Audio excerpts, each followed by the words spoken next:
The emotional chaos of disorganized attachment manifests as rapid cycling between different emotional states within short periods. Someone might feel overwhelming love for their partner, then suddenly experience terror about the relationship, then shift to rage about feeling trapped, all within the same conversation. These rapid emotional shifts confuse everyone involved because there's no logical progression or clear trigger for the changes. Research reveals significant physiological differences in how different attachment styles respond to stress. The theta/beta ratio, a neurophysiological marker that assesses cognitive load and attentional control, shows distinct patterns across attachment styles. Individuals with insecure attachment styles show more cognitive strain when processing emotional information, particularly negative feedback about themselves or their relationships. Their brains work harder to manage the same emotional challenges that securely attached individuals handle with less effort. These physiological differences explain why relationship conflicts create such different experiences for people with different attachment styles. When couples argue, each person's nervous system responds according to their attachment programming. The anxiously attached partner might experience heart racing, shallow breathing, and tunnel vision focused on signs of rejection. The avoidantly attached partner might feel physically uncomfortable and have an overwhelming urge to leave the situation. Emotional dysregulation creates relationship crises that seem to emerge from nowhere because partners don't understand how attachment styles influence emotional processing. A comment that seems neutral to one person might trigger intense emotional flooding in their anxiously attached partner. A request for emotional support might feel overwhelming and suffocating to an avoidantly attached partner. These reactions often feel disproportionate to the actual trigger, leading both partners to feel confused and frustrated. Partners with different attachment styles unknowingly trigger each other's emotional wounds through normal relationship interactions. The anxiously attached person's need for reassurance can trigger the avoidantly attached person's fear of being controlled or overwhelmed. The avoidantly attached person's need for space can trigger the anxiously attached person's abandonment fears. Neither partner realizes they're responding to attachment programming rather than actual relationship threats. Understanding how attachment styles sabotage emotional regulation becomes even more critical when you consider how dramatically our modern work environment the remote work revolution's impact we connect with others. The workplace transformation has created entirely new attachment challenges that extend far beyond professional boundaries into our most intimate relationships. When millions of people suddenly moved from office environments filled with casual conversations, shared meals, and spontaneous interactions to isolated home offices communicating primarily through screens, we fundamentally altered the basic building blocks of human connection. The face-to-face interactions that our nervous systems evolved to rely on for safety and bonding have been replaced with scheduled video calls and digital messages, creating a relationship landscape that no previous generation has ever had to navigate. The reduction in face-to-face interaction affects our ability to form secure bonds, because so much of attachment communication happens through nonverbal channels that digital communication simply cannot replicate. When you're sitting across from someone in person, your nervous system automatically processes hundreds of micro-expressions, body language signals, and vocal tones that provide crucial information about safety and connection. These subtle cues help your attachment system determine whether someone is trustworthy, emotionally available, and genuinely present with you. Video calls capture only a fraction of this information, and text-based communication eliminates it entirely. Work-from-home arrangements create unexpected strain on romantic relationships and family attachment patterns because the boundaries that previously separated work stress from home life have completely dissolved. Partners who used to have separate workdays and then reunite in the evening for focused connection time now spend entire days in the same physical space, while being mentally and emotionally occupied with different priorities.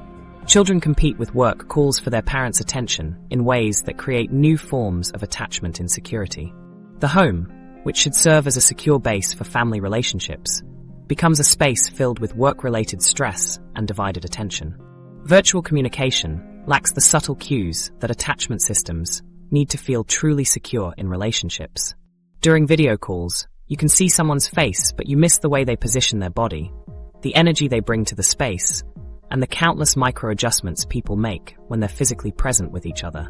Your nervous system receives incomplete information and has to guess about the emotional availability and genuine presence of the other person. This creates a constant low-level uncertainty that can activate attachment anxiety, even during positive interactions. The technical limitations of virtual communication create their own attachment triggers.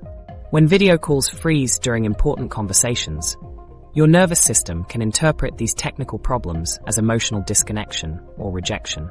Poor audio quality that makes it difficult to hear subtle changes in tone can trigger anxiety about whether someone is truly engaged or secretly irritated.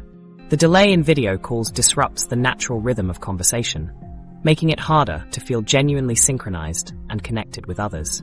Isolation during remote work triggers attachment insecurities in unexpected ways, because humans are fundamentally social creatures who need regular connection to feel emotionally regulated. The casual interactions that happen naturally in office environments provide ongoing attachment security through brief conversations, shared experiences, and simple physical presence with others. When this background social connection disappears, people often don't realize why they're feeling increasingly anxious, lonely, or insecure in their personal relationships. The absence of regular social interaction amplifies existing attachment patterns in problematic ways. People with anxious attachment styles find themselves desperately seeking more connection from their romantic partners to compensate for the social isolation of remote work. Their partners become responsible for meeting all their social and emotional needs, creating pressure that most relationships cannot sustain. Meanwhile, people with avoidant attachment styles might initially feel relieved by the reduced social demands of remote work, but over time they become even more isolated and disconnected from their own emotional needs. Different attachment styles adapt to remote work environments in dramatically different ways, creating new forms of relationship inequality and misunderstanding. Securely attached individuals often thrive in remote work settings because they can maintain healthy boundaries, communicate their needs clearly, and stay connected to their support networks even through digital channels. However, people with anxious attachment styles struggle significantly with the reduced opportunities for spontaneous connection and reassurance that remote work environments provide. They might find themselves checking in with colleagues and partners excessively, seeking validation through digital channels, or feeling increasingly insecure about their professional and personal relationships. Avoidantly attached individuals might initially prefer remote work because it reduces the social demands and emotional complexity of office environments. They can control their interactions more carefully and avoid the spontaneous emotional exchanges that feel overwhelming in person. However, this preference for controlled interaction can lead to even greater isolation over time and make it harder for them to maintain meaningful connections with colleagues and family members. Zoom fatigue represents an attachment-related stress response that most people don't recognize as such.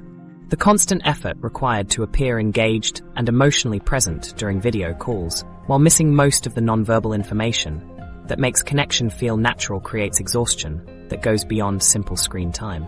Your nervous system works harder to process incomplete social information, leading to attachment anxiety and emotional depletion that affects all your relationships.